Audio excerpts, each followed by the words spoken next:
2 ദിവസം കൂടി ഞാൻ ഇവിടെ നിന്നാൽ ഈ ചിത്രം പൂർത്തിയാവും. അവർ മദ്രാസിൽ കോളിളക്കത്തിന്റെ ക്ലൈമാക്സിനുള്ള ഒരുക്കങ്ങൾ പൂർത്തീകരിച്ച് എന്നെ കാത്തിരിക്കുന്നു. ഞാൻ എന്ത് ചെയ്യണം സാർ? പീരുമേട്ടിൽ അണിയാത്ത വളകൾ എന്ന ചിത്രത്തിന്റെ ലൊക്കേഷനിൽ ഒരുമിച്ച് അഭിനയിച്ചുകൊണ്ടിരുന്ന പ്രേം നസീറിനോടായിരുന്നു ജയൻ ഉത്തരം കേട്ടത്. പ്രേം നസീർ പറഞ്ഞു, 2 ദിവസം കൂടി കഴിഞ്ഞ് ഈ ചിത്രം പാക്കപ്പ് ആയിട്ട് പോകുന്നതായിരിക്കും നല്ലത്. എന്നാൽ ജയൻ പിന്നെയും ചിന്തിച്ചു. 40,000 രൂപ ദിവസക്കൂലി കൊടുത്താണ് കോളിളക്കത്തിന്റെ ക്ലൈമാക്സിന് വേണ്ടി ഹെലികോപ്റ്റർ ബോംബെയിൽ നിന്നും കൊണ്ടുവന്ന് തന്നെ കാത്തിരിക്കുന്നത്. 2 ദിവസം പിന്നിട്ടാൽ 80,000 രൂപ നിർമ്മാതാവിന് നഷ്ടം വരും. ഒരു ദിവസത്തെ ഷൂട്ടിംഗ് മാത്രമേ മദ്രാസിൽ കാണുകയുള്ളൂ.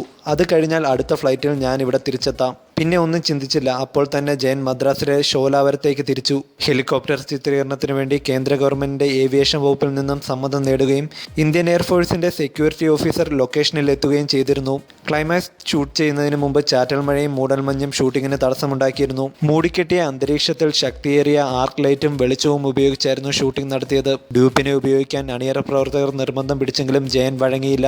ഒരിക്കൽ ചിത്രീകരിച്ച് സംവിധായകന് തൃപ്തിയായ ക്ലൈമാക്സ് ജയന്റെ നിർബന്ധത്താൽ വീണ്ടും എടുക്കുകയായിരുന്നു. അതിനിടയിലായിരുന്നു മലയാള സിനിമ നിലനിൽക്കോളം മറക്കാത്ത ലോകമെമ്പാടുമുള്ള സിനിമാ പ്രേമികളെ ഞെട്ടിച്ച അപകടമുണ്ടായത്.